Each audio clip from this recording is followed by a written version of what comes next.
Bonjour, bonjour, et bienvenue. Bonjour aux personnes que l'on connaît, bonjour aux personnes que l'on ne connaît pas encore. Soyez les bienvenus. Bonjour à toutes, à tous, à tous. Bonjour tout le monde.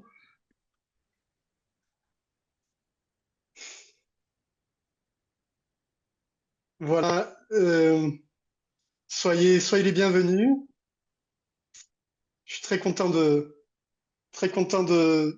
d'être avec vous aujourd'hui.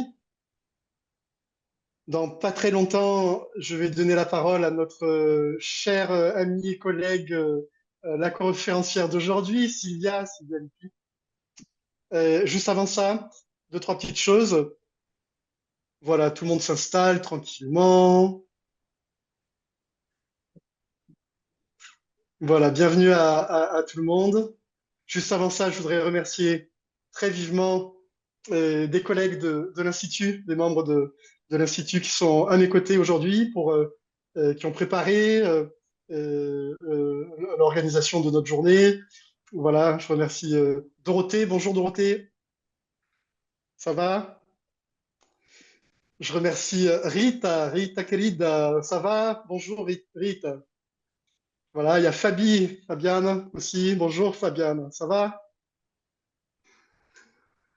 Voilà, il y a Adeline aussi, hein, qui a beaucoup aidé, Carole, voilà, un petit échantillon de personnes membres de la communauté de l'Institut international de psychanalyse et qui ont été très actives dans l'organisation, la préparation de cet événement. Je m'appelle Benoît Le Bouteiller, je suis psychanalyste et je suis directeur de l'Institut international de psychanalyse. Rapidement, pour des personnes aveugles et malvoyantes qui nous accompagnent, et je suis une personne blanche et j'ai les cheveux très courts, presque rasés, une barbe courte aussi et une moustache courte, et ouais, principalement blanche hein, maintenant. Et puis derrière moi, il y a un mur, comment on appelle ça en français, de mosaïque, hein, de type portugaise, quoi. Et puis j'ai un t-shirt gris, voilà. Euh, euh, voilà, on va tranquillement, je vois que tout le monde s'installe tranquillement. On va commencer dans pas très longtemps. Je voudrais juste peut-être profiter de cet instant pour vous présenter très rapidement deux formations que nous proposons qui vont commencer en septembre. L'IIP, c'est pas que des formations, il y a beaucoup d'autres choses. Il y a de la recherche, il y a des amitiés, des collaborations qui se créent, et des groupes, voilà, des aventures. Mais c'est aussi des formations, deux formations cette année, en septembre, deux formations qui vont commencer. Sylvia, notre conférencière d'aujourd'hui, pour la première fois, va participer hein, de cette formation en tant que professeur. On en est super content. Et voilà, alors je vais partager mon écran pour vous présenter ça. Ça va être très très rapide. Juste avant de donner la parole à Sylvia. Voilà, je partage mon écran. Vous allez me dire bien évidemment si ça fonctionne. Alors moi, j'ai l'impression que Benoît n'est plus avec nous. Alors je vais prendre le relais. Est-ce que vous voyez bien mon écran ici? Super, hein. Bon, cette année, on a deux formations qu'on lance en septembre. Je suis dans la page, je pense, en portugais, donc on va se mettre en français, étant donné que la plupart du public aujourd'hui est francophone. Donc la formation est en français, en portugais, en anglais et en langue des signes, tout en ligne de septembre à août 2026. Pour la formation des fondements, je vais vous juste présenter rapidement le programme. Euh, on a des cours enregistrés et des cours en direct. On a un cours avec Fabrice Bourlès sur l'histoire de la psychanalyse. Les quatre concepts fondamentaux aussi avec Fabrice et Monica Godoy, un super duo d'ailleurs.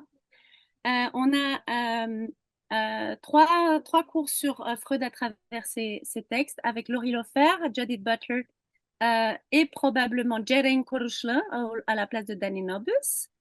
On a les 20 premiers séminaires de Lacan avec Benoît hein, Le Bouteiller, qui est le directeur de l'IP. Ensuite, on aura un cours sur qu'on appelle un parapluie psychanalyse et monde contemporain, où on le divise en trois secteurs, de décoloniser la psychanalyse avec Jalil Benani et Jacques Conceição du Brésil et Jalil du Maroc. On a un nouveau cours que Fabrice lance cette année également, les jouissances post-humaines. Et probablement en fin de parcours, il y aura un bouquin à l'appui. Et alors, le spectre de l'autisme qui sera donné par Thales Travassos du Brésil et Tatiana Gomes. On a également un cours sur les structures psychiques, névrose, psychose et perversion, également avec Fabrice et Monica. Un cours avec différentes professeurs qui viennent un peu de partout dans le monde sur les constructions de cas cliniques. Donc, chaque professeur vient et présente un cas de sa clinique. C'est là où on aura cette année l'opportunité de recevoir également Sylvia dans le cadre de ce cours, Jerain, Gabriel Tupinamba, Jalid Beneni, Jacques Concessant, Jed Wilson, Martha Martial, Monica et Nicolas Tajan de France-Japon. Et pour terminer, le mois, on a toujours un moment de temps d'écoute. Voilà. Cette formation est ouverte à tous, à toutes, avec beaucoup d'années de parcours ou débutants, ou qui a un intérêt, ou qui commence, ou qui a de la curiosité. En tout cas, elle est ouverte à tous et à toutes. On va vous mettre dans le chat dès que j'ai fini la présentation toutes les informations, le lien, etc. pour que vous puissiez y aller. Et alors, je vous le mets rapidement, mais je ne vais pas rentrer dans les détails, mais sachez qu'on a une deuxième formation qui est un peu plus technique, bien plus technique d'ailleurs, où on a des espaces de supervision, de recherche, euh, euh, on travaille plus sur les derniers Lacan, donc tout ce qui est plus sur la topologie. Et cette formation, elle est plus directionnée pour les personnes qui ont déjà une clinique ou qui ont déjà un travail personnel comme psychanalyste ou qui sont passés par la formation de l'IP déjà. Voilà, ben, je vais vous mettre tout ça dans le chat, vous le regardez un moment là à la fin, parce que maintenant ça va être tout concentré pour Sylvia. Sylvia, j'arrête de partager mon écran pour te donner la scène. Bienvenue Parfait. Sylvia et merci encore pour l'invitation. Merci, merci à vous parce que c'est vraiment une joie de travailler avec vous. J'aime bien les côtés ouverts, j'aime bien les côtés décentrés de la France, même si encore je parle en français. J'espère bientôt en portugais. Mais disons que voilà, ça me paraît très important d'avoir une vision non europocentrique aujourd'hui, vraiment pour s'enrichir dans notre clinique qui est d'autant plus variée et d'autant plus, disons, avec des constructions familiales, sociales, économiques qui ne sont pas forcément ce que nous connaissons depuis l'Europe, dans laquelle j'ai vécu grande partie de ma vie. Donc, aujourd'hui, je voudrais me concentrer sur toujours sur une question qui m'est à cœur, et qui est aussi le sujet de mon prochain livre que je suis en train d'achever, qui est la question de la différence des sexes en psychanalyse. Et effectivement, cette question nous occupe depuis pas mal d'années. Certaines personnes, comme en France, Vincent Boussole, Fabrice Bourlaise, en particulier, ou Sophie Mendelssohn s'en occupe depuis vraiment au moins une dizaine d'années. Pour ce qui me concerne, c'est pas une ancienne question. J'étais toute ma vie occupée par la question de la psychose, disons, et c'était après l'intervention de Paul Preciado à l'école de la cause que je me suis dit, bon, là, il faut vraiment intervenir. Parce qu'il y a vraiment, c'est quelque chose qui coince. Je peux pas dire, bon, j'ai mes collègues qui s'occupent de ça et moi je continue avec mes questions. Et c'est là que j'ai commencé vraiment à prendre au sérieux l'appel des Preciado, hein, qui disait très simplement, hein, beaucoup de psychanalystes se sont vexés. Pour moi, c'était très simple. Soit vous êtes avec nous, c'est-à-dire soit vous repensez certaines formes psychanalytiques, soit vous restez entre vous avec vraiment une psychanalyse édipienne, familialiste, eurocentriste, coloniale, etc. Évidemment, voilà, pour moi, c'était très important de ne pas pratiquer cette psychanalyse, que déjà, je ne la pratiquais pas, parce que la psychose m'obligeait quand même à déplacer la centralité, disons, édipienne et phallique. Et pour moi, c'était vraiment une continuation de ce que j'avais déjà commencé à penser à partir des personnes qui ont, disons, une organisation du désir qui n'est pas, encore une fois, neurotico-familiale centrée. Et quand je dis neurotico-centré, quand je dis familial, quand je dis édipien, je dis évidemment phallique. Or, depuis qu'existe la psychanalyse, à part encore une fois mes collègues qui s'occupent comme moi de mes questions en s'inspirant aussi évidemment des études queer, féministes, trans, etc. Mais pour moi aujourd'hui avec vous, c'est vraiment une concentration sur la question vraiment de la psychanalyse. Hein. C'est-à-dire qu'est-ce qui ne va pas dans la psychanalyse, hein, et comment modifier à l'intérieur de la psychanalyse, à mon avis, ce qui pourrait nous permettre une ouverture et une meilleure assimilation, encore une fois, des théories qui viennent d'autres champs. Hein. Vous voyez, il ne s'agit pas d'appliquer, de prendre les théories qui viennent d'autres champs et dire, OK, suivons ça, parce que parfois c'est compliqué, parce qu'il manque après la théorie psychanalytique qui nous sert pour notre travail. Et donc, en revanche, voilà, la concentration était plutôt de voir qu'est-ce qui bloque, à mon avis, pour avoir une idée de la différence des sexes et du désir, hein, qui prend une autre, disons, qui peut prendre une autre dimension. Alors, je dirais hein, que là, je l'ai déjà un peu dit, que la psychanalyse, encore une fois, est, je pense, au moins jusqu'à Lacan, est binaire.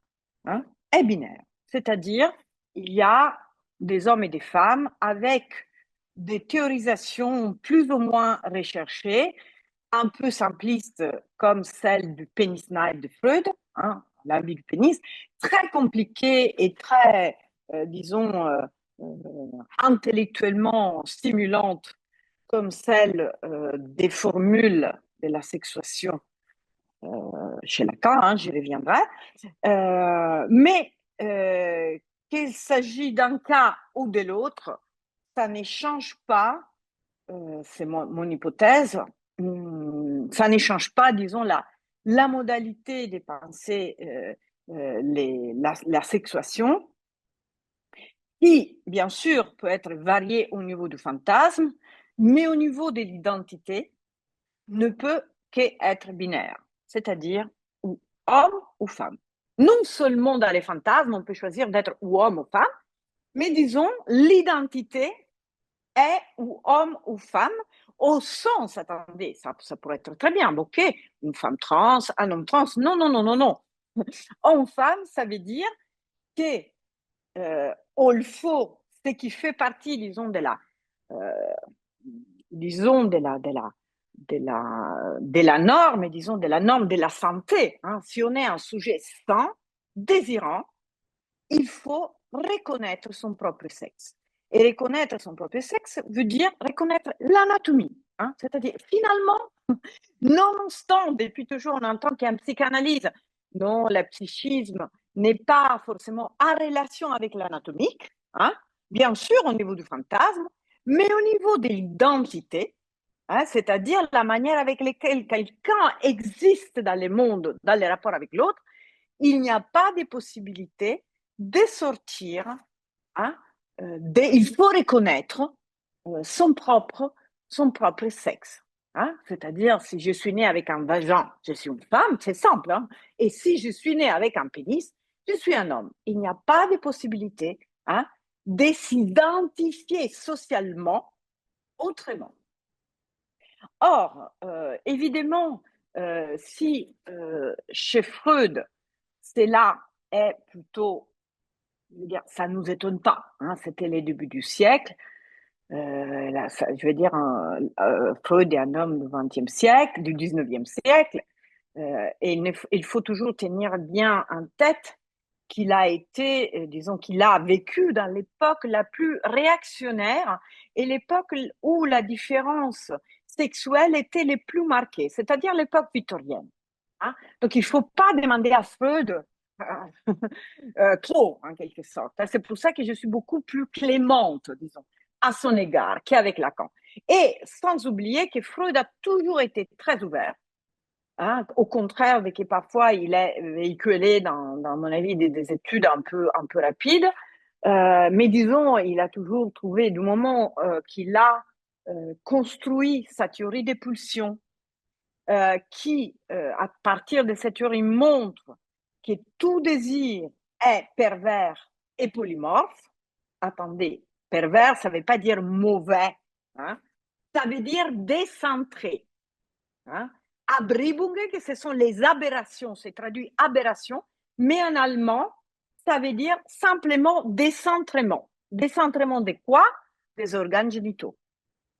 Donc, il faut tenir compte que ces petits messieurs avec la barbe, qui dansaient les valsers dans la Vienne du 19e siècle, quand même, il avait une conception, encore une fois, d'une sexualité qui n'était pas concentrée sur les organes génitaux. Après, bien sûr, il cherche la normalisation, mais il nous donne les bases qui ont été évidemment exploitées par qui? Par Deleuze et Guattari.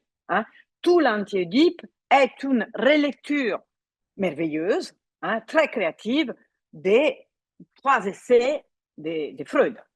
C'est-à-dire la manière avec laquelle on peut penser un inconscient non édipien et pulsionnel.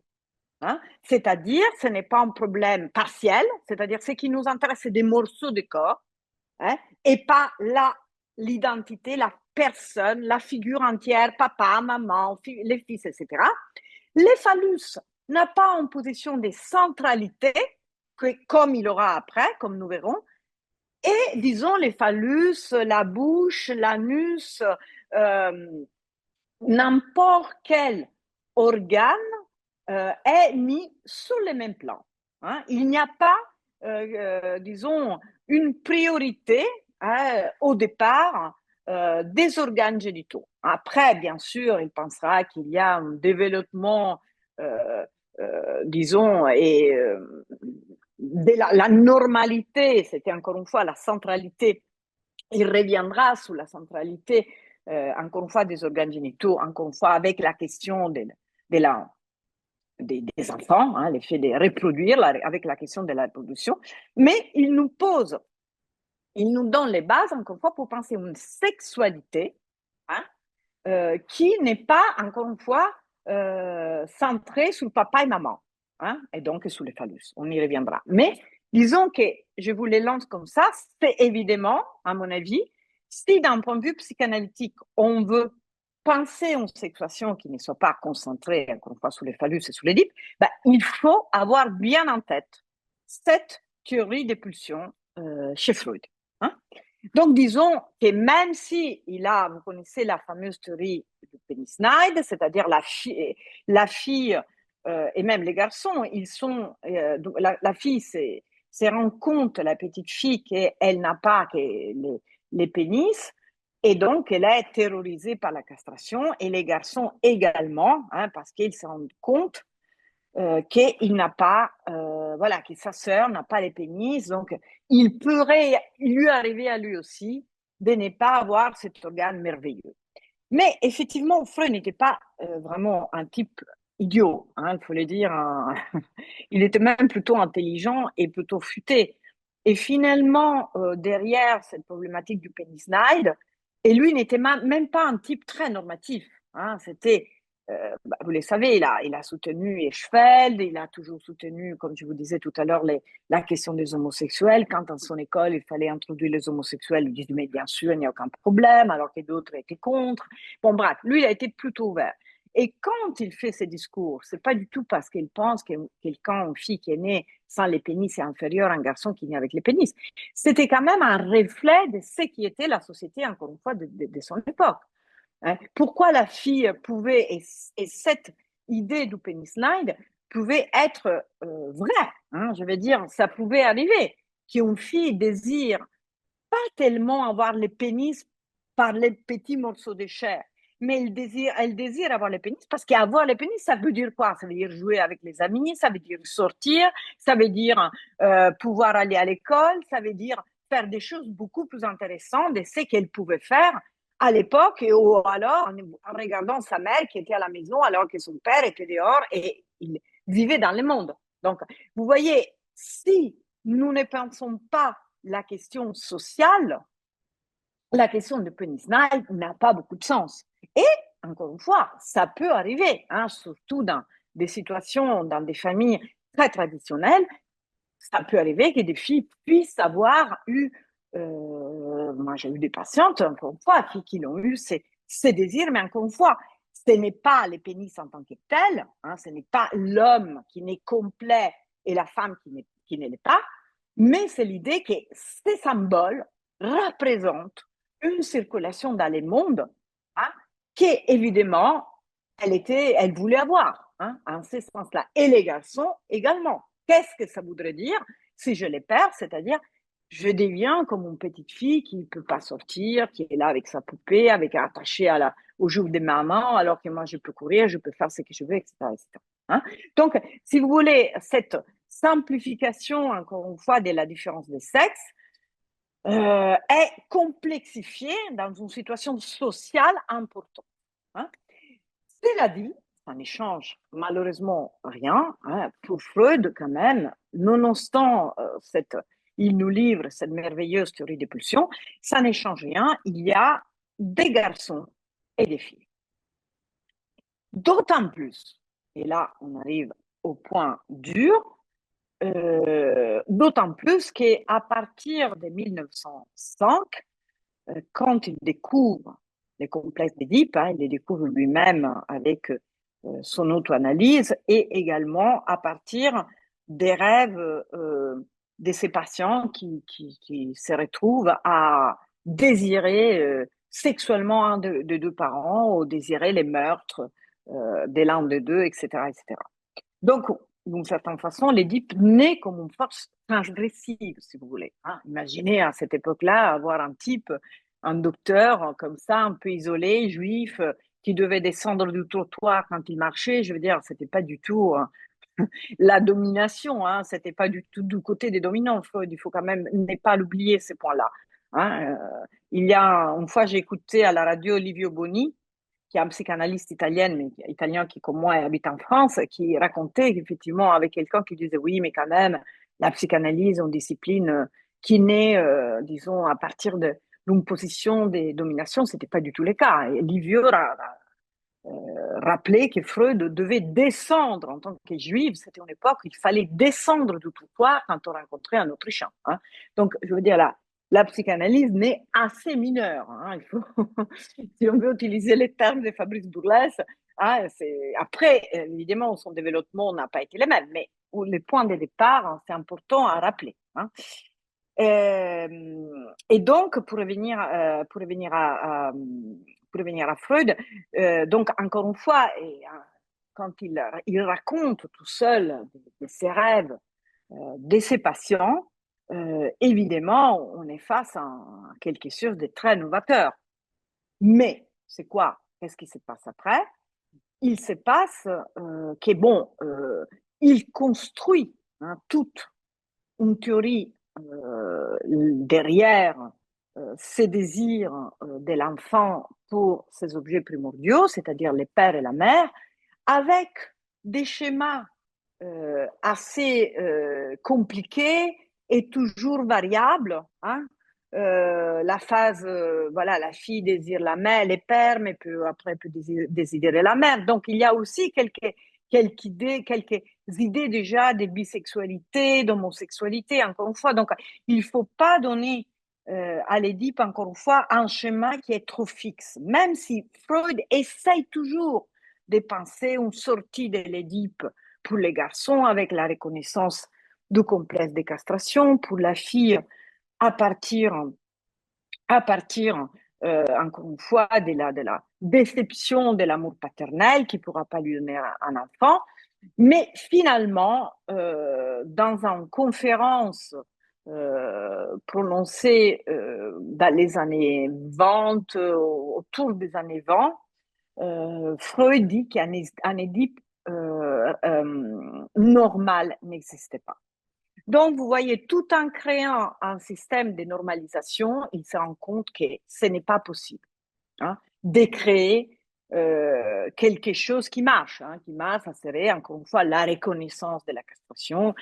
Et on voit très bien que la reconnaissance de la castration sur laquelle les psychanalystes se sont beaucoup concentrés, finalement, moi je me dis toujours, on n'avait pas besoin de la psychanalyse pour ça. Ça suffisait la religion qui disait, on ne peut pas jouir. Bon, on laissait même pas la religion, dans la vie. On sait très bien qu'on ne peut pas avoir ce qu'on veut. Donc c'est vraiment quelque chose de l'expérience. Et bon, sauf des cas particuliers, les personnes s'adaptent assez à cette expérience qu'ils font de leur vie. Donc, encore une fois, je n'aimais pas l'expérience de la castration au centre ni de mon expérience avec ma psychanalyse et ma vie, ni avec mon travail avec mes patients et patientes. Et qu'est-ce qui se passe? Donc, mais déjà, encore une fois, pour revenir à la différence des sexes, avec l'Édipe, on a un papa et une maman. Donc déjà, on a, on a ça. À l'époque, bon, il n'y avait pas de couples homosexuels qui pouvaient avoir des enfants. Donc, je me demande d'ailleurs, est-ce que l'Édipe aurait été les mêmes si déjà à l'époque de Freud, de la naissance de la psychanalyse, on pouvait avoir des situations un peu plus originales, un peu plus variées, un peu plus intéressantes, un peu plus troublantes même. Disons par rapport à ces schémas plutôt simples à trois. Après Lacan dit quatre, notamment il y a les phallus, mais bon, ça, c'est assez limitatif les désirs qui tournent autour de ces problèmes qui existent, que nous travaillons quand nos problèmes les ont, etc. Mais toute la différence, c'est est-ce que nous devons penser qu'une psychanalyse doit être dirigée à partir de la question de la castration et de l'Édipe pour penser les désirs et la différence des sexes ou pas? Pour moi, évidemment, non, mais on y arrivera doucement pour comprendre pourquoi. Et à ce point-là, il arrive Lacan. Et qu'est-ce qu'il fait Lacan? Il prend toute cette magma fantasmatique qui nous propose Freud, mais qui nous laisse assez libres. Qu'est-ce qu'on fait avec cet Édipe? C'est aussi aux analystes un peu de jongler, plus ou moins. D'ailleurs, l'école anglaise l'avait un peu transformé, avait vraiment utilisé d'autres manières d'y faire. Il était un peu décentré par rapport au personnage du père. La mère était devenue plus importante. Bon, bref, ça permettait des variations. Il arrive là, et qu'est-ce qu'il fait? Avec cette conjonction disons, de la linguistique et de la structuraliste et de l'Édipe, c'est-à-dire il applique en particulier la linguistique structuraliste, mais aussi l'anthropologie lévi-straussienne, donc la centralisée sur la question, une certaine idée du symbolique, et c'est là que les rôles se fixent et devient vraiment des critères, des points focaux à travers lesquels il faut passer pour avoir un déroulement sain, normal de la vie. Et c'est là qu'il se fait le partage entre les normaux et les pathologiques, qui sont aussi les névrosés et les psychotiques. Et qu'est-ce qu'il fait là? Donc, quand je dis symbolique, évidemment, symbolique, c'est une notion très large et qui a plusieurs. Moi, j'ai jamais dit que la faute, c'est du symbolique. La faute, c'est de l'usage qui fait Lacan du symbolique. C'est pas du tout la question du symbolique comme mise en relation des situation, encore une fois, le symbolique est au fond un système qui permet notamment de décentrer les choses, parce que disons, la vérité n'est pas donnée par une idée, mais encore une fois par la mise en relation à partir de certains éléments. Ce qui est une merveilleuse idée, celle de Lacan. Mais qu'est-ce qui se passe? Il se passe que plutôt que de se concentrer sur le principe de la variation qui nous propose Lévi-Strauss, il se concentre encore une fois sur quoi? Sur la figure du père, sur la figure du père comme centrale. Et la fameuse métaphore paternelle, il utilise encore une fois un schéma linguistique pour expliquer l'Édipe, et encore une fois la normalité. Et aussi, parmi l'inscription, il y a bien sûr, si la métaphore paternelle fonctionne, on aura les sujets qui peuvent désirer à partir de la castration. Il sera inscrit dans un système du langage, donc dans la société. Et, autre point très important, il pourra reconnaître la différence des sexes. Donc, tous ceux et celles qui ne se reconnaissent pas dans ces systèmes, conclusion du nom du père, c'est-à-dire les signifiants du désir paternel, je m'expliquerai, je reviens tout de suite, n'a pas fonctionné et crée ce qu'on appelle la pathologie. C'est la raison pour laquelle chaque fois que Lacan parle des transidentités, d'ailleurs il parle des transsexualismes, il parle, il n'utilise pas les termes de transidentité, il parle seulement en ces termes-là. Il en parle toujours comme de la psychose. Et comme lui, ses élèves, parmi les plus brillantes, comme Mustapha Safouin et comme Marcel Kermak, par exemple, qui ont des études assez intéressantes sur la transidentité, évidemment, à mon avis, parce qu'il part de cette hypothèse, du moment qu'on veut changer de sexe, et là je parle des sexes avec les langages de Lacan, parce que les genres ne les connaissent pas, Lacan, mais disons, si quelqu'un veut changer de sexe, il est forcément psychotique, même en travesti. En plus, pour lui, c'est ça. Finalement, il y a des cas il y a un cas très connu que vous trouvez sur Internet, qui c'est assez déroutant, que je viens justement de les travailler, où effectivement, il n'arrive même pas à entendre qu'il puisse y avoir un désir de travestitisme. À l'époque, c'est plus comme ça. Pour lui, c'est transsexualisme. Ce n'est pas possible, il faut faire l'opération. Je veux dire, ça va de soi. Alors que les patients, c'est intéressant, ils ne demandent même pas l'opération, ils s'interrogent, etc. Vous voyez, mais il ne demande pas, il n'interroge pas, il dit il est sans espoir. C'est assez décourageant parce que c'était les années où il écrivait notamment son séminaire sur les symptômes, dont n'importe quelle invention pouvait fonctionner. D'ailleurs, moi, en lisant ces cas, je ne pourrais pas dire que cette patient est psychotique, mais peu importe, bien sûr, ça pourrait être aussi psychotique. Mais l'idée, ça ne lui avait même pas un second à l'esprit que, par exemple, ça pourrait être une suppléance, un changement de sexe. Ce qui est vraiment le cas. Moi, je l'ai vu même en psychiatrie. Mes premiers cas que j'ai connus, je l'ai connu en psychiatrie et j'ai vu combien de fois une intervention sur les corps, même n'importe laquelle, mais compris celle d'un changement, encore une fois, des genres, ça peut effectivement faire des béquilles à certains sujets délirantes qui vont pas bien. Mais ça, c'est encore un autre truc. Mais en tout cas, vous voyez, qu'est-ce que ça veut dire conclusion du nom du père? Ça veut dire que les signifiants paternels ne s'est pas inscrit. Et les signifiants paternels est le phallus. Et c'est là, disons, autour des années 50-60, que Lacan construit toute sa théorie autour d'un Édipe structuraliste. Et les phallus devient les signifiants du désir, pas simplement un symbole signifiant, parce que c'est vraiment l'élément manquant qui permet, encore une fois, de s'inscrire dans les langages, donc dans les désirs, avant qu'il crée l'objet. Mais là, on ne touchera pas ces questions, mais on restera sur la question phallique. Et donc, c'est les signifiants du désir. Encore une fois, rappelons-nous que quand même, c'est très édipien, cette idée. C'est ça, parfois, les psychanalystes lacaniennes, ils oublient l'origine du phallus, qui c'est quand même l'objet du désir de la mère, hein, parce qu'elle ne l'a pas.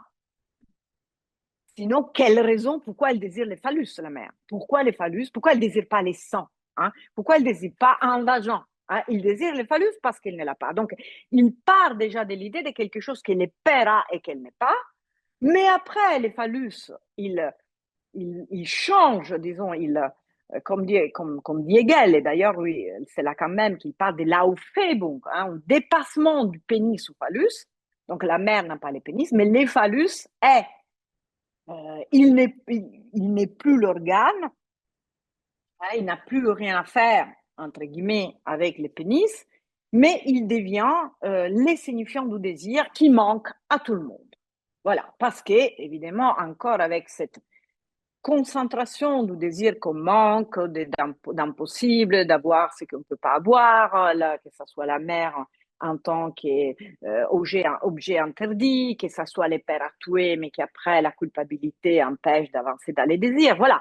Ce qui n'est pas faux, je veux dire, les magouilles, disons les magouilles d'une certaine forme de névrose tournent autour de ces questions. Hein. Je veux dire, on ne sait pas qu'il a tort, mais les problèmes, pour moi, est fondamental et que si on prend cette théorie et si on garde la question du phallus, on est obligé de penser un désir qui est obligé de passer par la castration, c'est-à-dire on ne peut pas l'imaginer sous aucune autre forme, et aussi d'un point de vue de la différence des sexes, on est obligé de penser n'importe quelle sexuation à partir du phallus.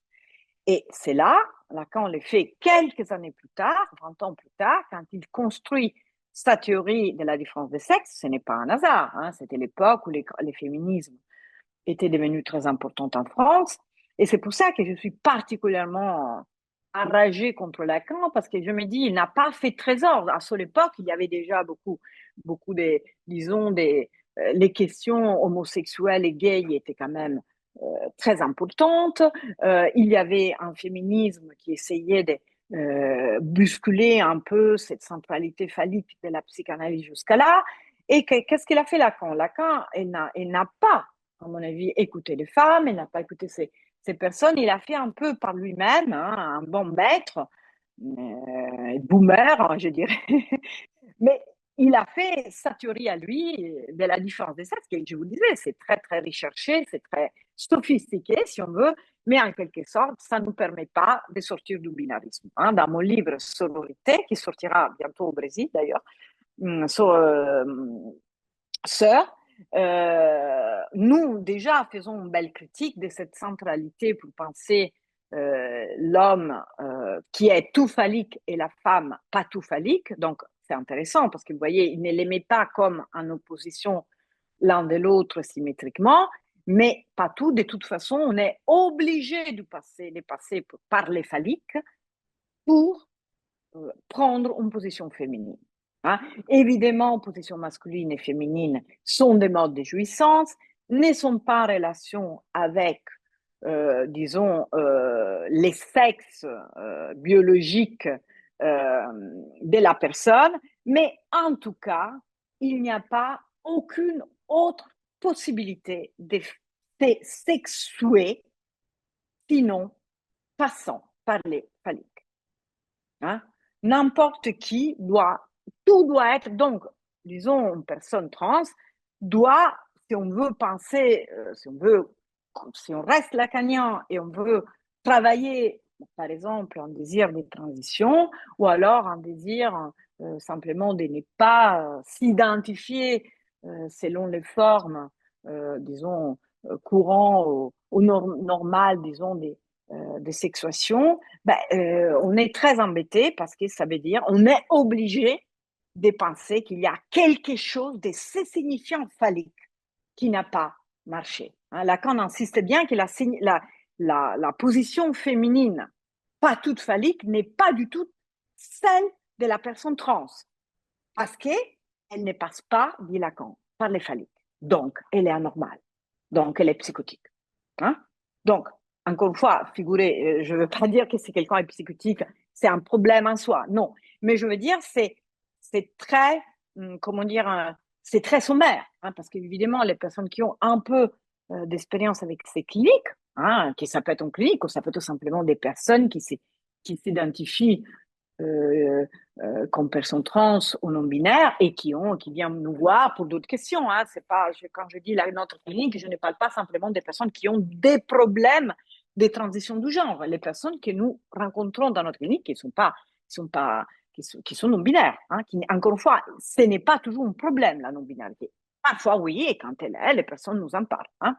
Encore une fois, mais surtout, on ne peut pas généraliser comme l'effet Lacan. Vous voyez donc la problématique de rester avec ses bases pour penser l'identité sexuelle, parce si on est sérieux, hein, si on prend Lacan au sérieux, on est obligé, on n'a pas la manière de penser cette autre modalité de sexuation alternative, sans considérer toutes les problématiques, même quand on est des personnes cisgenres, avec disons, cette manière, disons, un peu figée de penser l'homme et la femme. Hein.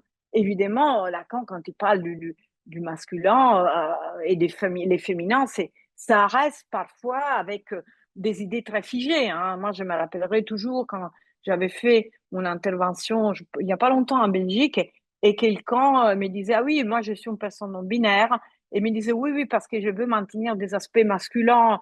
Et puis à la fin, il me dit, mais finalement, je ne sais même pas pourquoi je dis masculin, parce qu'on ne sait pas, parce que si je dis des aspects masculins, ces aspects-là doivent être masculins. Vous voyez. Donc pour moi, ce qui est intéressant dans la psychanalyse d'aujourd'hui, que, disons encore une fois, les masculins et les féminins peuvent être eux-mêmes, hein, peuvent take advantage, comme on dit en anglais, hein, prendre de l'avantage à partir de cette nouvelle sexuation pour, encore une fois, décentrer et déstéréotyper ce que nous pensons féminin ou masculin. Donc, c'est comme je vous disais, hein, le binarisme a actuellement remis en discussion par, moi je vous cite Fabrice Bourlès, Tammy Ayouch, Laurie Lofer, Vincent Boursol, Livio Boni, Sophie Mendelssohn et beaucoup d'autres. Mais encore une fois, je pense que voilà, je pense qu'il est important aussi de proposer, pas simplement voilà, de marquer la faille sociale et éthique, hein, de ne pas accueillir comme il faut, peut-être sans avoir une théorie adéquate ou des points d'appui précis pour cette clinique, mais l'idée, c'est encore qu'est-ce que nous pouvons proposer. Hein. Donc, ma thèse principale est la fonction phallique, qu'on l'appelle fonction paternelle, qu'on l'appelle phallus, qu'on l'appelle castration, ne peut pas être considérée comme une loi universelle, hein, c'est-à-dire quelque chose à traverser dans sa propre vie et dans sa propre expérience analytique. C'est-à-dire un passage obligé pour tout sujet, hein, indépendamment du sexe ou du genre, pour avoir accès à une manière de jouir propre à son identité sexuelle. La raison pour laquelle cette fonction phallique doit être décentrée de la problématique de la différence des sexes est très simple, c'est parce qu'elle est encore un effet de l'Édipe. Hein. J'espère de l'avoir expliqué que toute forme, hein, dès qu'on parle phallique, dès qu'on dit phallus, même si on en parle en termes symboliques, parfois réels, on parle des jouissances, effets du phallique, il n'y a rien à faire. Le phallus est à l'origine l'objet du désir de la mère, selon Freud. Donc, c'est la base de l'Édipe. Donc, dès qu'on parle des phallus, on est dans l'Édipe. Ça, beaucoup de lacaniens ne seront jamais d'accord avec moi parce que pour eux, Lacan est queer, parce qu'avec la question encore une fois, de la fonction phallique, on peut être pas tous dans la fonction phallique. Mais encore une fois, il y a aussi en plus une autre différence. Parce que Lacan dit que chacun peut choisir son côté comme il veut, hein, côté homme ou côté femme. Mais une chose est de les choisir d'un point de vue fantasmatique. Par exemple, un homme mystique peut être du côté de la femme, Mais autre chose, hein, comme je vous disais tout à l'heure, s'identifier, c'est-à-dire s'habiller, s'échanger les corps et s'identifier en temps, ou comme il veut, hein, même sans changer rien, mais s'identifier avec un sexe qui ne correspond pas à celui qui lui a été attribué à la naissance. Et là, Lacan est très clair. Ça, c'est la folie. Hein.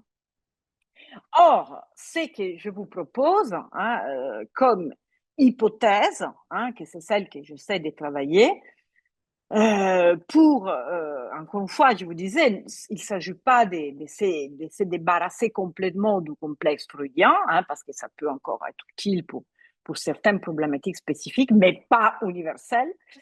Mais je voudrais lui enlever la centralité dans la cure, en particulier lorsque nous avons affaire avec des problématiques aux questions identitaires. Quand je dis questions identitaires, j'entends aussi des personnes cisgenres, certaines féminités particulières ou certaines femmes qui se reconnaissent dans la maternité. Je ne sais pas, encore il y a des psychanalystes qui peuvent penser que, je sais parce que j'ai eu des patients qui sont venus me voir, que leur psychanalyste a dit mais attendez, il faut réfléchir à faire un enfant. Cette personne avait déjà réfléchi, ça fait des... Je veux dire, c'était encore quelque chose qui est souvent une femme qui ne fait pas un enfant, elle est encore mal vue ou ça paraît encore comme quelque chose de très problématique. Vous voyez? Donc, quand je dis déplacer, je ne parle pas simplement des identités originales et créatives, je parle aussi des identités cis classiques, mais avec la question du femme, de la féminité ou de la masculinité sont disons, en impasse. Une autre femme, je me rappelle toujours qu'elle avait des problèmes, elle était psychanalyste, elle était très amoureuse de son mari. Le problème, c'était que lui, il gagnait moins qu'elle. Attendez, le problème, lui, il était en créative et donc elle gagnait plus que lui. Mais elle n'était pas quelqu'un qui avait problème, qui voulait, vous savez, classique, l'homme beaucoup plus riche ou à profiter de quelque chose, je ne sais pas. C'était carrément une question de mais comment je vais faire après, qui va me protéger si vous voyez, l'idée que quand même une femme doit avoir un homme peut-être un peu plus âgé, qui gagne un peu plus, etc. Donc, vous voyez, c'est une vraie problématique, cette question des féminins, masculins, penser comme on est habitué. Et là, j'ai dû faire tout un travail profond pour lui dire, mais une femme peut pas avoir besoin d'un homme qui la maintient, d'un homme qui la sauve à un moment de sa vie. Je veux dire, vous voyez, ce sont toutes des situations qui sont problématiques. Je veux dire, pour cette personne, les rapports étaient en crise à cause de ce problème qu'elle me disait, je fais une erreur à me marier avec un homme qui ne gagne pas assez. Et ce n'était pas du tout un problème d'argent qu'il avait, mais c'était par rapport à l'idée qu'il avait peur pour son futur. Voilà. Donc, si nous n'avons pas les identifications édipiennes, si nous n'avons donc pas père, mère, figure protectrice, figure qui est enfante, si nous n'avons pas les phallus comme centre de tri entre les tout phalliques et les pas tout phalliques, qu'est-ce qu'il nous reste? Eh bien, il nous reste les traumas. Ça veut dire quoi? Ça veut dire que quand on dit que les traumas peuvent guider quelqu'un dans son rapport à l'identité, veut dire qu'il y a un élément de non-savoir qui traverse la cure, l'analysant comme l'analyse. On ne sait jamais. On peut savoir, encore une fois, une expérience, qu'est-ce que c'est une expérience traumatique, mais on ne sait jamais les effets psychiques d'une expérience d'un trauma. Et encore une fois, c'est ce non-savoir qui nous bouge et qui nous fait changer, qui nous transforme même à l'intérieur du désir. Lacan et Freud, d'un côté, Lacan parlait de trauma comme trou, l'écrit trou comme un trou, et Freud aussi disait, il y a un texte, une conférence qui s'appelle L'inconscient, point, les traumas. Donc, les traumas comme cœur de l'inconscient. À la fin, Lacan parlera aussi du réel. Vous voyez, Lacan nous a donné les bases pour revenir à cette clinique du réel, probablement influencée par Deleuze et Guattari, qui insistait beaucoup sur les mêmes questions, mais il nous donne les bases pour aller dans ce sens-là, mais il ne lâche jamais ces côtés phalliques, pathophalliques, nombre du père, les nombres du père singulière, pluriel, etc. Vous voyez? Et là, quand même, il nous ouvre à cette question de la clinique du réel. Hein? Et qu'on s'est concentré sur le trauma et non sur la castration veut dire déplacer l'axe de la direction de la cure. Sur quoi? Sur les symptômes. Symptômes qui, encore une fois, c'est pas un compromis. Hein? C'est pas une métaphore, mais comme dira Lacan, une modalité de jouissance qui répète les traumas, comme disait Freud. Les symptômes et les traumas d'après coup. Donc, disons que l'identité, hein, les choix de l'identité, par exemple, une transformation, hein, une transidentité, une transition, une transitude peut être considérée comme un symptôme.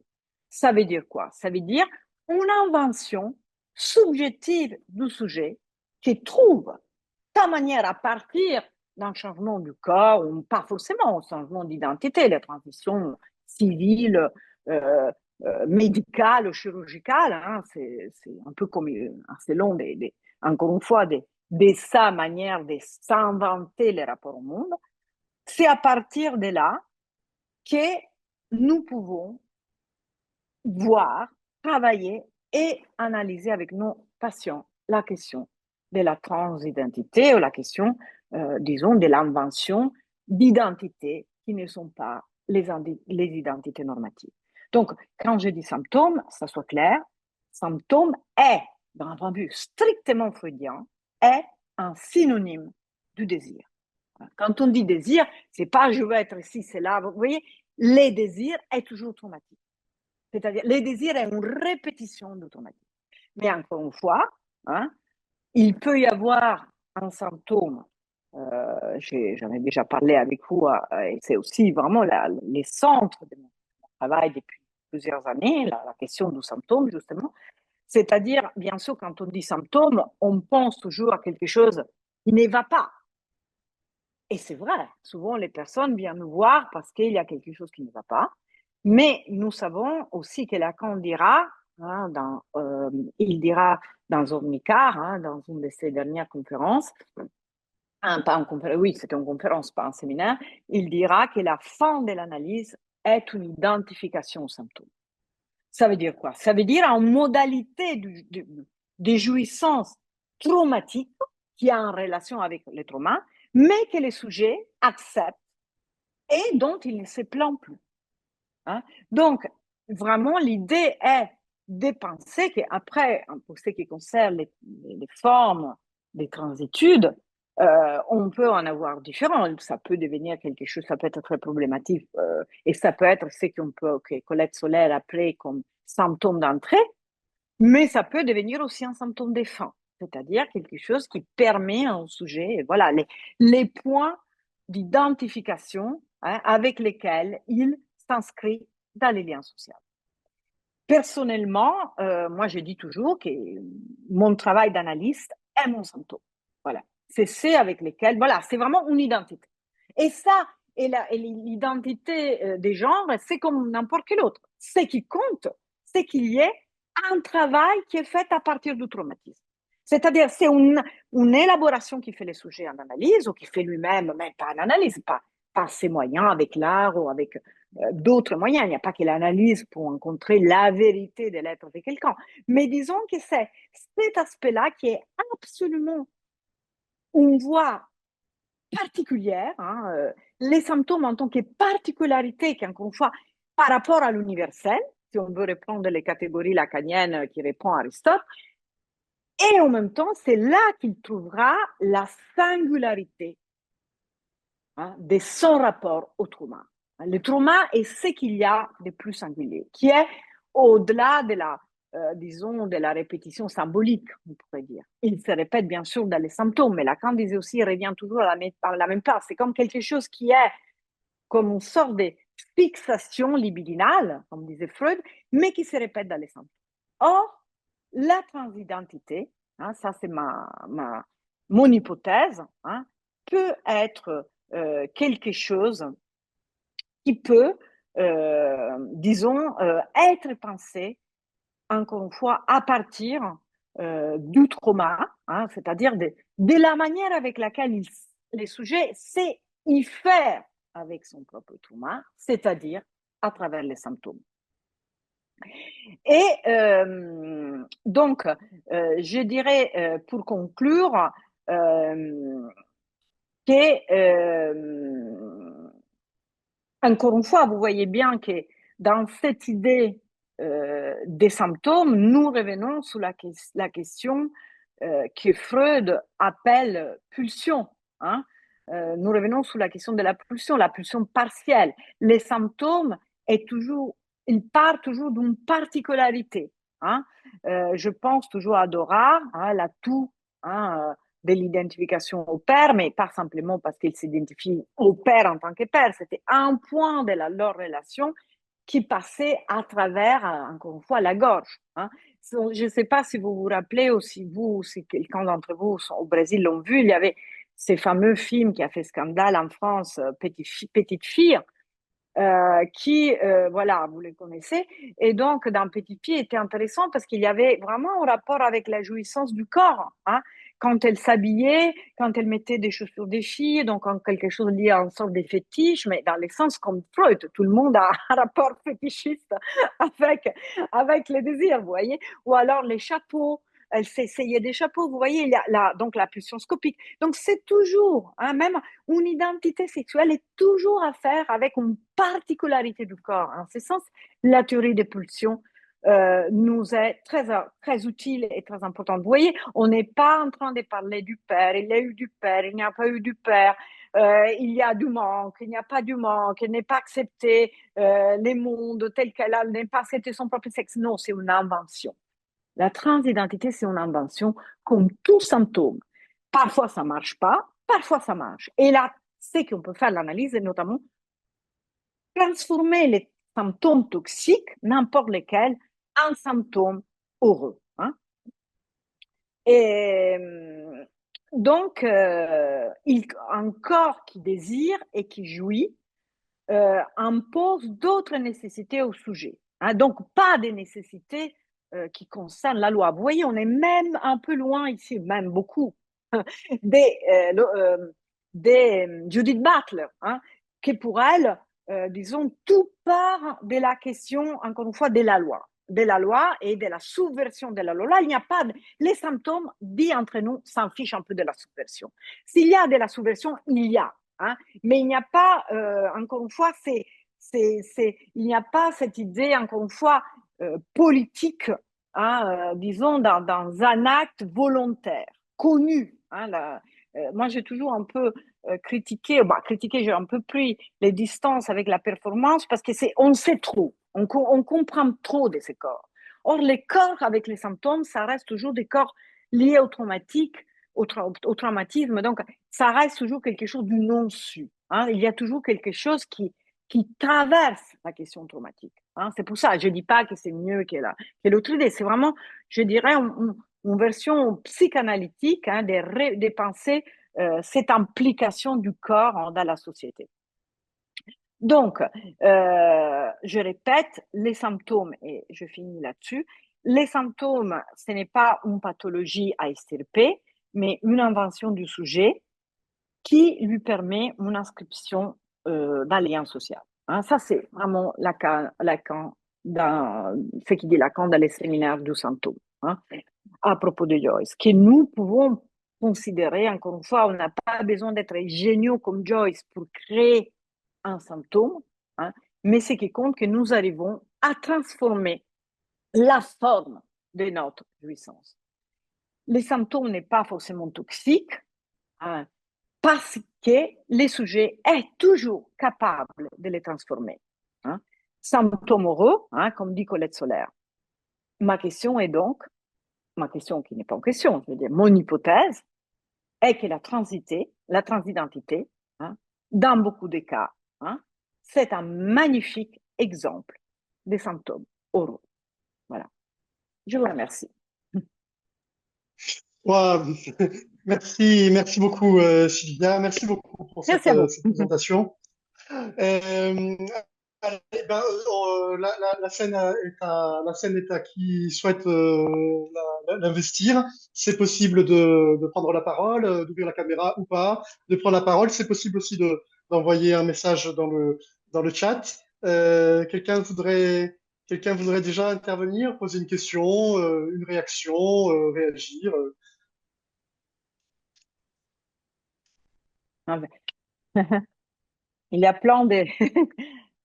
Il y a des petits cœurs qui Il y a des surgissent, des cœurs. bravos, Sylvia. Super. Voilà, je reçois un message privé, des commentaires très très très positifs Ah oui, sur ton intervention. Merci, hein, merci Sylvia. merci à vous. Et juste ben, en attendant les questions, Sylvia, oui, moi j'ai été sensible à comment tu articules les choses. Moi aussi, je suis assez sévère avec Lacan. Hein, on le sait, hein, il y avait Harry Benjamin hein, que tu connais certainement, médecin des États-Unis, qui est un pionnier hein, dans l'accompagnement des personnes trans. À l'époque, il a commencé dans les années 40. Hein, et de source sûre, parce que je me suis renseigné, Lacan très tôt, il est au courant des travaux à Harry Benjamin. Benjamin fait même des interventions. Lacan fait le choix de ne pas y aller et fait le choix voilà, de faire fi des avancées de son confrère Harry Benjamin. Du coup, oui, c'est vrai que cet argument de dire ah ben oui, Lacan. Et puis voilà, je sais pas ce que tu en penses. Il y a la présentation de cas qu'il donne. Alors si je me trompe pas, c'est au début de l'année 76, le 27 février, je crois, pour Oui. ceux qui veulent regarder ça. Là, la présentation de cas, alors c'est Monsieur H. Euh, je trouve très très problématique, hein. Même pour Ouais. son époque, même si on dit ah, le pauvre 76, tatati tatata, non, il y a Non. vraiment un truc hyper problématique comment il traite ce sujet-là. Ouais, moi je trouve ça vraiment problématique. Allez, ben, les questions, les réactions, qui c'est qui a Ouais. envie Je te d'intervenir? réponds si ça te dérange. Après, il y a une question intéressante, mais je te réponds tout de suite parce que tu as tout à fait raison. Hein. Ces cas est vraiment emblématique. Si vous avez occasion, lisez-les parce que d'abord, on voit que moi, ce qui m'a étonné dans ces cas-là, c'est que c'était les mêmes années. Vous voyez, là, je ne fais que vous parler du symptôme. Je ne vais pas utiliser le terme symptôme. Lui, il change l'orthographe. Mais bon, ça revient au même. C'est un symptôme de suppléance qui concerne tout le monde. Hein. Il ne les considère plus simplement pour la psychose, mais tout le monde doit construire un symptôme pour exister. Donc, c'est vraiment très beau parce que c'est pas les moi, c'est pas une idéalisation, c'est un être qui part d'un mode de jouir qui lui convient. Vous voyez? Et ça, c'est très fort. Ça part du corps, ça part pas de l'idée, de ce qu'on veut être, etc. Et la même année, il fait cette présentation des malades. Et dans la discussion, il y a un psychanalyste. Quand je l'ai lu, je vous jure, j'ai eu les larmes aux yeux parce que c'était un psychanalyste que j'aimais beaucoup et qui était Alain Didier-Weill, qui est mort. Et Alain Didier-Weill lui dit, mais vous êtes sûr, parce que Lacan continue en disant, c'est sans espoir. C'est sans espoir, sous-entendu, il va s'opérer. Qui pourrait faire penser, bon, ok, il est d'accord pour l'opération? Non, parce qu'il dit c'est sans espoir. Et donc, tout en disant c'est sans espoir, Alain Didier, mais pourquoi elle ne peut pas faire une analyse? Et lui, il insiste. Ça serait comme faire une sorte de fausse analyse, une analyse fausse. C'est vraiment, il ne laisse aucune possibilité. Et ça, c'est vraiment très décourageant. Ça veut dire qu'il y a vraiment une résistance de sa part incompréhensible. Il y a aussi Cermak, qui parfois aussi s'ouvre un peu. Cermak est particulier, hein, parce qu'il est très transphobe, mais parfois il a des idées plutôt géniales. On pourra peut-être en parler parce que là, c'est ce que je suis en train de faire. Notamment, je travaille sur cette partie-là, justement, pour mon livre. Mais évidemment, tu as tout à fait raison. Et moi, je sais aussi par rapport à Stroller, hein, dans les séminaires, oui, c'est dans les séminaires d'un discours qui ne serait pas du semblant, où il invite les gens à lire ces textes, mais dit finalement, ça sert à rien les genres et ils n'ont rien compris parce qu'ils n'utilisent pas la notion de fusion du nom du père. Donc là, il place, et l'idée de fusion du nom du père vient de l'idée du pouce à la femme chez Schreber. non? L'idée que dans les hommes, d'ailleurs, les femmes trans sont pas du tout prises en considération. Voilà, vous voyez, je fais un lapsus. Les hommes trans, parce que lui, il parle toujours au masculin pour les femmes trans. Vous voyez, c'est inacceptable. Et comme vous dites, je veux dire, à l'époque, il y avait déjà les opérations. Je veux dire, la chose était complètement ouverte. Et lui, il a une résistance et il a ces idées-là, cette erreur du pénis et du phallus, c'est-à-dire les trans, il appelle les transsexualistes, hein, les trans, mais et une femme trans en réalité, mais pardonnez-moi si je parle comme ça, parce que je parle comme lui, pour que vous puissiez bien comprendre. Et il confond les pénis avec les phallus, et donc il passe à l'acte, et il s'occupe les phallus symboliques, il les prend notamment pour du réel, alors que ça devrait être symbolique, vous voyez, pour toujours. Et il y a l'idée de Schreber, de la féminisation dans la psychose, donc tous les hommes psychotiques auraient cette tendance, donc la transidentité féminine serait une forme de pousse à la femme de la psychose. Voilà. Et reste fixé là-dessus. Safouin commente un peu, il fait un peu les maîtres hein, dans un numéro de Chili 7, repris dans son texte sur l'Édipe. Il revient là-dessus et il fait un peu la leçon astrolaire, mais au fond, on voit. Et là, si vous avez occasion de lire ces textes, lisez-les, c'est dans Chili 7, numéro 7, je crois, ou sinon dans Études de l'Édipe de Safouin, parce qu'on voit très bien comment, après avoir parlé Lacan, les symboliques, finalement, on devient ces paires-là, on ne peut pas s'identifier, il n'est pas céphalique. On revient vraiment à des conditions tout à fait imaginaires, au fond, de ce qui est phallique ou pas phallique. Donc, on voit que toutes ces constructions symboliques, ça retombe dans l'Édipe les plus normatives qui puissent y être. Hein. Mais d'un autre côté, il nous laisse ces merveilleuses théories du symptôme. Donc, bon, on la reprend et on essaye. Moi, j'ai dit, ce n'est pas la seule possibilité. C'est une possibilité de penser singulièrement l'inventivité de chacun. Quelqu'un devient psychanalyste, qu'un autre devient n'importe quoi. Même si quelqu'un est boulanger, ça peut être un symptôme du moment qu'il a un rapport avec le traumatisme et une réélaboration avec ça. Hein? Ce n'est pas que tout métier ou toute identité est forcément un symptôme, elle l'est quand ça devient quelque chose qui est une élaboration du travail, disons, de la situation traumatique. Voilà. Il y avait une question, si je ne me trompe pas. Ouais, Vas-y, tu peux la lire, la question, Sylvia, je te laisse ouais, la lire et puis y bien répondre. sûr. Bonjour, merci beaucoup. Comment apprendre la notion de surmoi si on décentre l'Édipe? Ben, la question du surmoi, d'abord, il y a deux manières c'est une très bonne question. Parce qu'il y a encore décentralisation, ça ne veut pas dire annulation. Ça veut dire que quand ça se présente cette question, on la traite. Mais il y a deux manières de penser la notion du surmoi. Il y a la manière freudienne, qui est un surmoi normatif, paternel, c'est-à-dire tu n'auras pas la femme de l'autre, tu n'auras pas, voilà, tu veux devenir comme ton père, tu les tues, les surmois, alors fait que les bons enfants obsessionnels qui devient plus fort de son père, il a une grande inhibition pour finir sa thèse parce qu'il est coupable d'avoir tué les pères. Hein? Donc, évidemment, cette forme des surmois normatifs, hein, encore une fois, là, on voit très bien que dans un cas comme ça, la castration est au centre, mais je considère, pour mon expérience, que travailler, la personne même, elle arrive déjà. Hein, je ne sais pas, la personne qui doit finir une thèse et qui n'arrive pas, elle sait déjà, je sais qu'il a un problème de castration. Là, presque tous nos patients qui connaissent un peu la psychanalyse, ils arrivent déjà, ils savent qu'ils ont un problème de castration. Et évidemment, si nous restons là, nous n'allons pas très loin, parce que c'est pas que si on sait que c'est un problème de castration, on résout le problème. Donc, à mon avis, dans un cas comme ça, même si les surmois est là, on les travaille.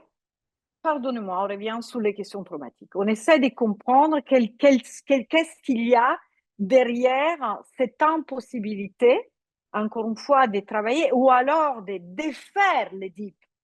Hein? Vraiment les défaire, c'est-à-dire faire que la recherche qui sont sa thèse ne soit pas quelque chose qui reste en rapport avec les pères. C'est-à-dire, c'est pas qu'on dit, oui, il tue les pères et après, il faut qu'il accepte de les tuer, mais c'est, il sort de ce fantasme-là. On l'aide à sortir du fantasme édipien. Tout ce qui est édipien est un problème. C'est pas du tout une guérison, c'est les problèmes de la névrose, l'Édipe.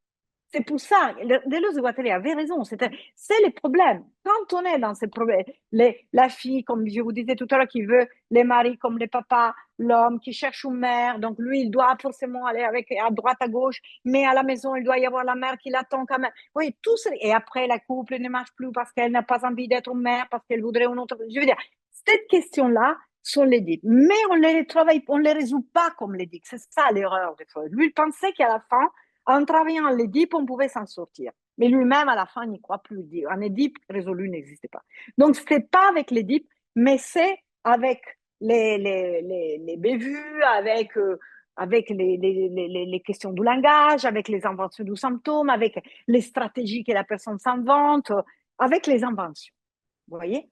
L'autre sournois, que c'est celui dont parle Lacan, qui est un sournois presque opposé de l'autre, lui, il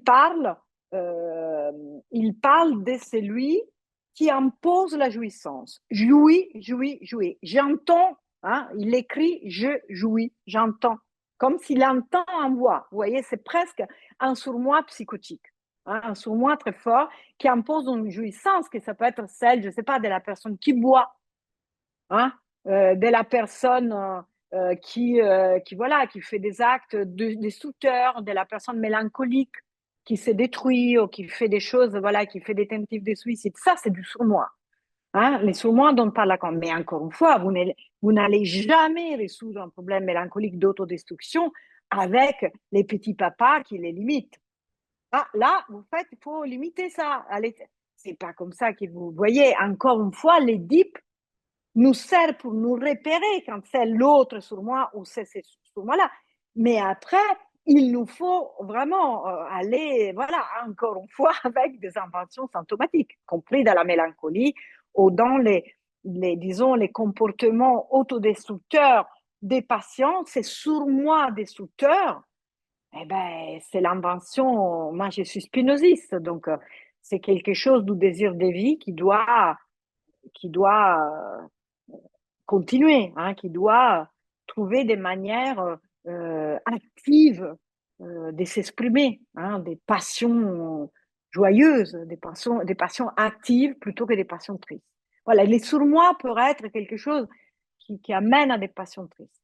Mais et là, c'est le travail singulier. Hein, c'est comment nous arrivons à partir d'une parole, à partir d'un acte, la personne qui arrive dit ah finalement j'ai compris que si je veux écrire, je dois créer un rituel. Et après, à travers un rituel absurde, moi j'ai une personne qui faisait pour écrire chaque jour 2 heures et demie de trajet parce que, tant pis, elle perdait 5 heures de transport, mais après elle écrivait. Donc elle s'est punie, ça c'est un symptôme.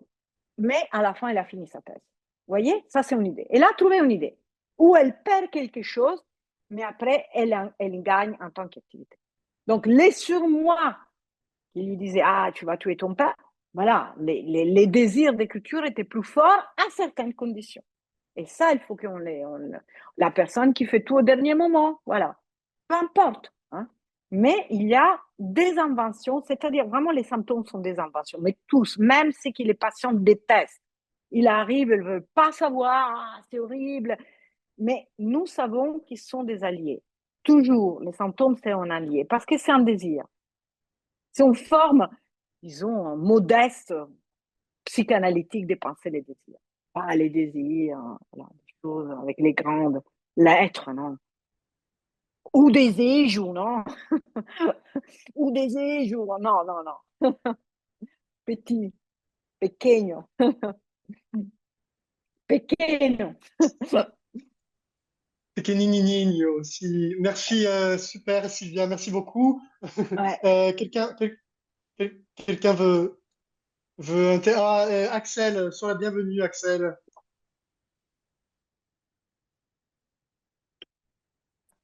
C'est bon. Je trouvais c'est pas bon. le son. Oh, mais merci beaucoup, tellement, c'est super. Je n'ai pas vraiment de questions à poser, mais j'avais juste envie de témoigner parce Mm. que j'ai lu récemment Rythme et mélancolie que vous avez écrit. Mm. Et ce que j'ai beaucoup aimé, c'est vraiment ce rapport au corps que vous avez dans votre clinique. C'est-à-dire comment, avec le rythme que vous avez, le rythme que vous écoutez. Et je trouve que ça, c'est vraiment fantastique. Et là, je me rends compte en lisant aussi La décision du désir qu'il y a un peu Ouais.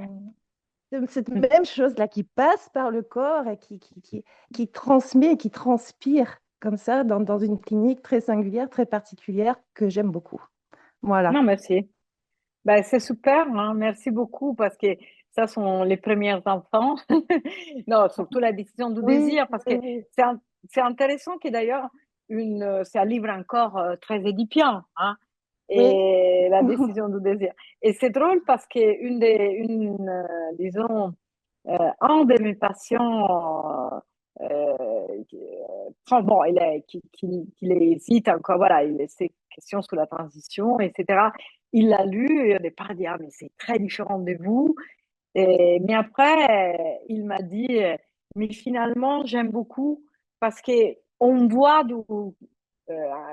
qu'on peut partir, on voit qu'on peut changer et ça, c'est très beau. Pour moi, c'est très important d'avoir lu ces livres avanceurs parce que j'ai vu qu'est-ce que ça veut dire un changement et vous êtes toujours la même en même temps. Et ça, j'ai trouvé ça c'est une des plus belles choses qu'un patient pouvait me dire, parce que ça veut dire aussi que par rapport à elle, lui, hein, j'utilise encore les deux prénoms parce qu'elle aussi, encore, moi je lui ai dit, voyez, elle a encore les deux prénoms, parce elle dit, ça veut, d'ailleurs, elle défie en ces termes, c'est pas quelque chose, c'est pas qu'elle déteste les corps qu'elle a maintenant, mais elle veut un corps différent. Vous voyez, ça ne passe pas, encore une fois, comme pourrait, comme disait Benoît tout à l'heure, qu'on pourrait penser Lacan, un corps qui n'est pas bon, un mauvais corps, être né dans même petite fille. C'est que j'ai détesté dans ces films.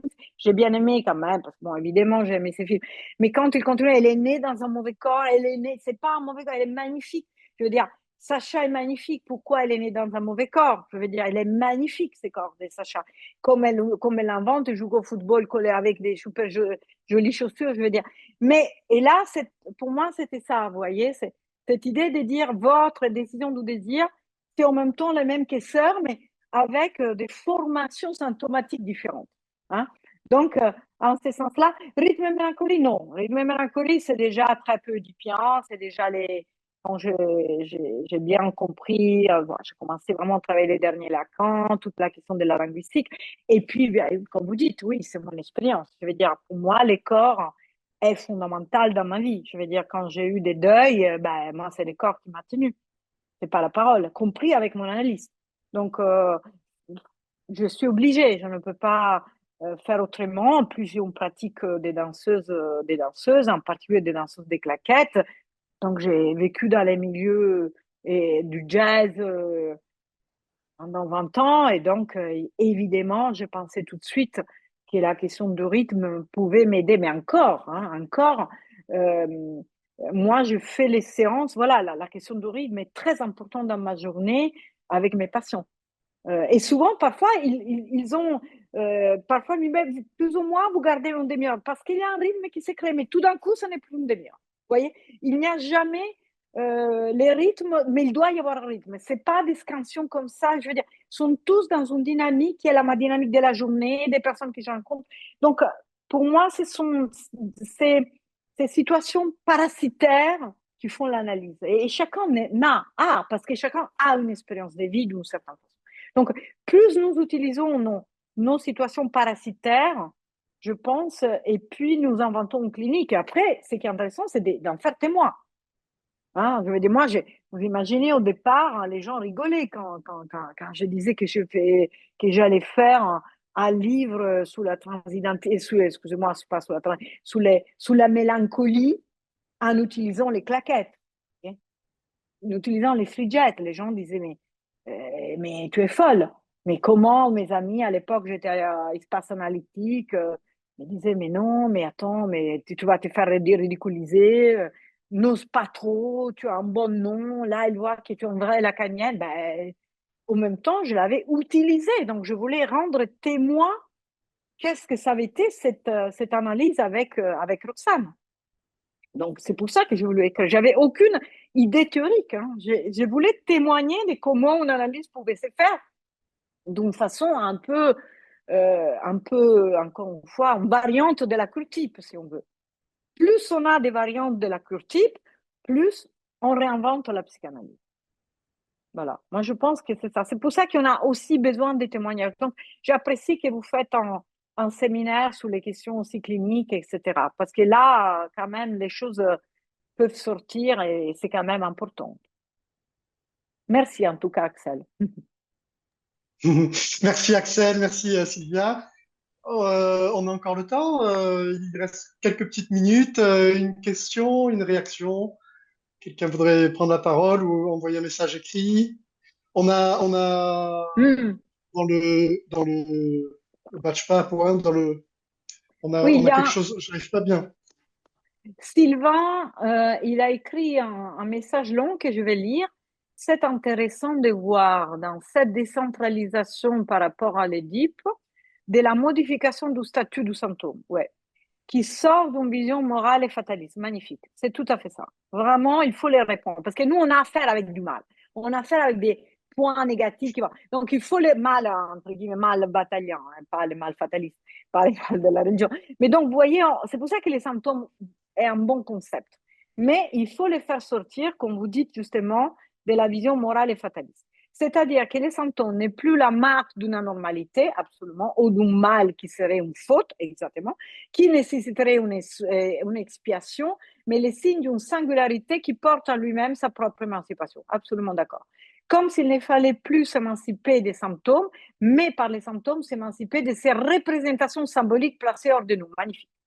Voilà, là, je vais prendre une photo, je vais vous les voler pour mes prochaines. Non, je rigole, je prends une photo parce que je trouve que c'est très bien. C'est que vous avez, que j'ai pas encore fini. Je trouve que c'est très bien, je vais les garder pour souvenir. Alors, comme s'il ne fallait plus s'émanciper des symptômes, mais par les symptômes, s'émanciper de ces représentations symboliques placées hors de nous, la dualité symptômes toxiques, symptômes moraux est aussi intéressante. Ça, c'est Colette Solaire. Et fait écho à la notion de sublimation. Oui. Merci beaucoup pour cette conférence. Une petite différence. Moi, j'abandonne la notion des sublimations.